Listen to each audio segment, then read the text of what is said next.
শুধু শাক, চারিদিকে শুধু শাক ভর্তি, শুশনি শাক দেখুন।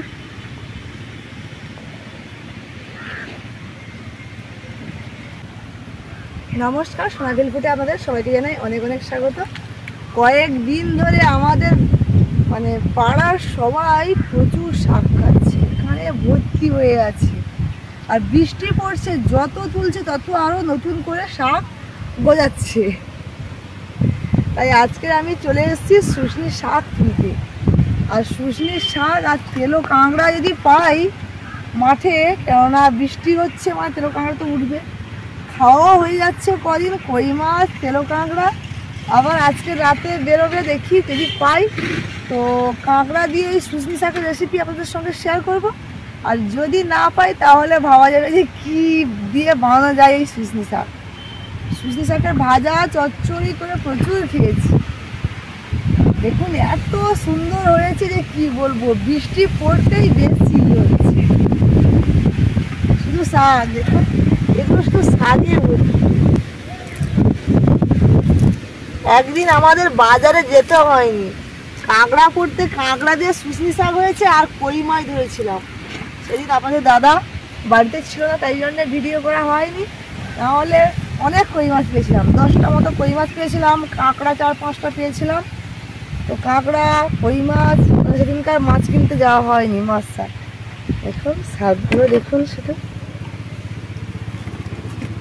কত খাবো, খেয়ে খেয়ে মানে কি বলা যায়। আর শুশনি শাক খেতে বেশ ভালোই লাগে, মিষ্টি মিষ্টি স্বাদ লাগে না?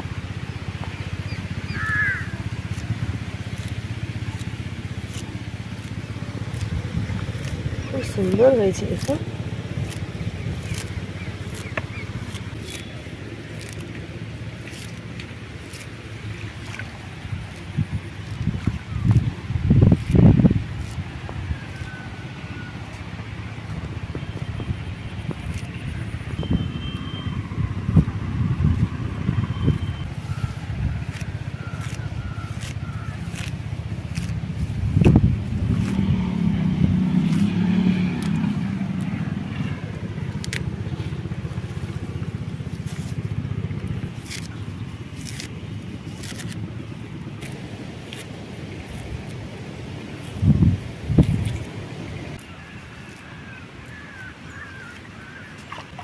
কি বড় বড় শাক।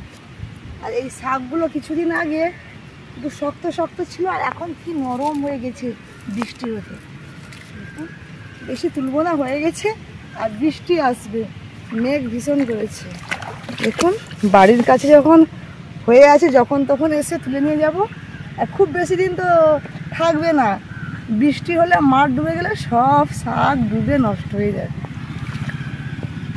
হয়ে গেছে, বাড়ি চলে যাচ্ছি। আমরা কিন্তু শাক তুলতে এসেছি বিকেল টাইমে, একদম বিকেল নয়, কারণ বিকেল হলে শুশনি শাকের মুখ বন্ধ হয়ে যায়, মানে ঘুমিয়ে যায়। তো দুপুর টাইমে এসেছি। রাতে কাঁকড়া ধরবো, যদি পাই কাঁকড়া মাঠে তো সেই ভিডিও একটু আপনাদের সঙ্গে শেয়ার করব। তারপরে একদম গতকাল একদম শাক টাক সব বেছে নিয়ে পরিষ্কার করে রান্নাঘরে গিয়ে রান্না হবে। এখন তো আমার রান্নাঘরটা ভিজে গেছে, বাড়িতেই রান্না হচ্ছে। ভীষণ বৃষ্টি আসবে জানো, মেঘ একদম কালো হয়ে গেছে। আর আমার গলাটা যে কি হয়েছে, আমি সে আগের ভয়েস আর দিতে পারছি না, একদম ধরে আছে।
বাড়িতে এসে দেখছি যে আমার বাবা মিন ধরতে গেছিলাম, মিন ধরতে গিয়ে অনেক ছোট ছোট সমুদ্র কাঁকড়া পেয়েছে।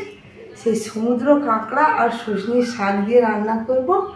মা কেটে দিয়েছে, দেখুন কাঁকড়াগুলো দেখুন ছোট হলে কি হয়েছে, ঘিলু ভর্তি একদম, প্রত্যেকটা কাঁকড়া টাইট, দেখুন প্রত্যেকটা কাঁকড়া। আর এই যে শাক,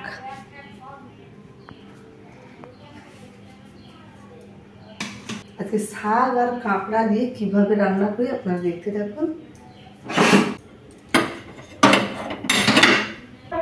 কড়াই গরম হয়ে গেছে, তেল দিয়ে দিচ্ছি।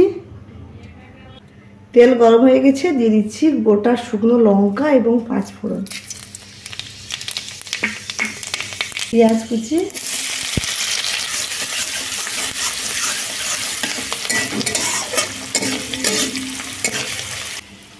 এবারে দিয়ে দিচ্ছি ছাড়িয়ে রাখা কাঁকড়াগুলো। প্রত্যেকটা কাঁকড়া দেখুন,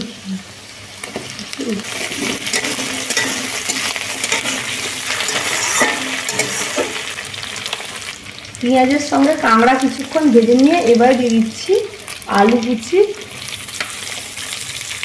স্বাদ মতো লবণ। শুধু কিন্তু ওই কাঁকড়া নয়, কাঁকড়ার সঙ্গে নদীর যে ছোটো ছোটো গঙ্গা মৌরা হয় না, সেগুলোও নিয়ে এসছিল। বর্ষার সময় কিন্তু নদীতে প্রচুর মাছ হয়, তাই ধারে ধারে যখন নিম জাল আড়ে সেই সময় চলে আসছে। এমনিতেই বর্ষার সময় তলার মাছ উপর দিয়ে উঠে আসে, মানে গভীর জলের মাছ তখন উপর দিয়ে চলে আসে বর্ষার যে মিষ্টি জল খাওয়ার জন্য। লঙ্কা বাটা, হলুদ বাটা,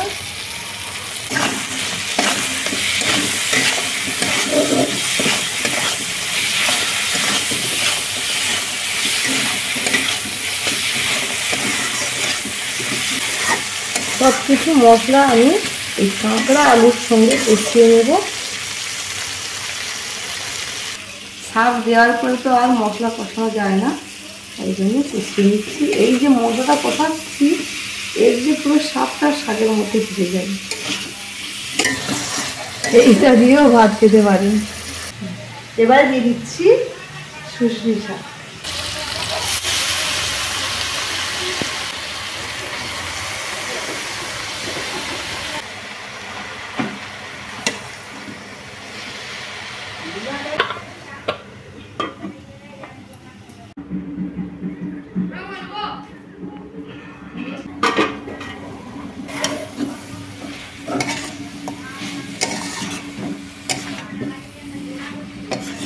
আলুটা একদম সেদ্ধ হয়ে গেছে, শাকও হয়ে এসছে। এবারে আমি দিয়ে দেব সর্ষে এবং জিরে বাটা, একটু জল করে দেব।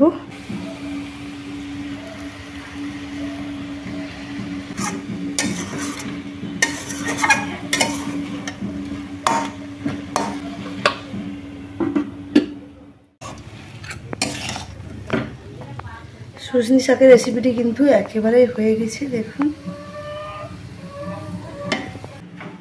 এবারে তুলে দিচ্ছি।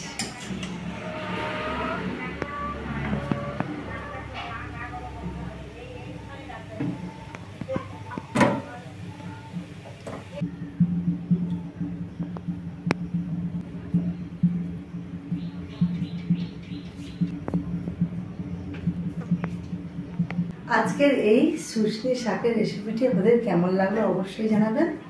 ভালো লেগে থাকলে অবশ্যই অবশ্যই আমাদের চ্যানেলটিকে সাবস্ক্রাইব করে রাখবেন। ভালো থাকবেন, সুস্থ থাকবেন, সাবধানে থাকবেন। টাটা।